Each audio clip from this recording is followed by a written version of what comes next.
Les croyants trouvent leur bonheur dans le mariage en laissant Dieu les guider. Certes, la lune de miel prendra fin et les deux conjoints seront assez différents de l'image qu'ils se seront montrés l'un à l'autre pendant leur première fréquentation. Tôt ou tard, ils seront forcément déçus l'un de l'autre. Les gens changent, pas toujours en mieux. Mais malgré tout, Dieu a créé le mariage comme quelque chose de bon, de très bon même.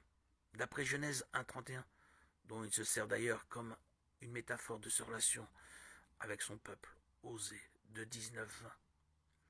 Le mariage met en lumière les faiblesses de chacun de nous. Il apportera son lot d'épreuves et de défis.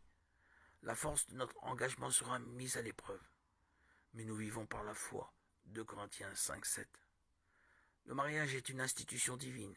Dieu en est l'auteur. Il l'a conçu pour accomplir ses desseins. Et il est au cœur de chaque union. C'est pourquoi le mariage est une bonne chose. Nous ne devons pas abandonner l'idée du mariage que parce que d'autres n'ont pas obtenu ce à quoi ils s'attendaient. Car après tout, il y a plus de bonheur à donner qu'à recevoir. Acte 20:35. Le mariage est une bonne chose pour ceux qui, par la grâce de Dieu, imitent l'amour sacrificiel de Christ. Il y a un prix à payer.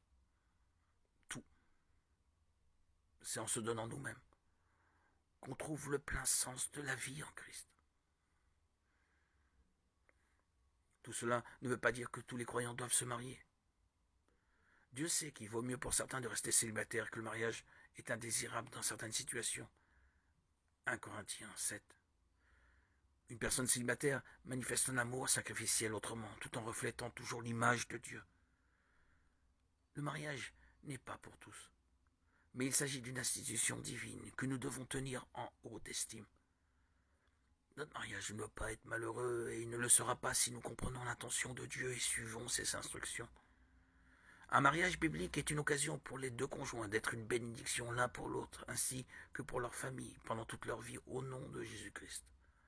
Lors des noces de Cana, notre Seigneur Jésus a béni ses amis en prenant part à leur joie. Jean 2, 1, 5. Il continue de bénir les mariages aujourd'hui encore.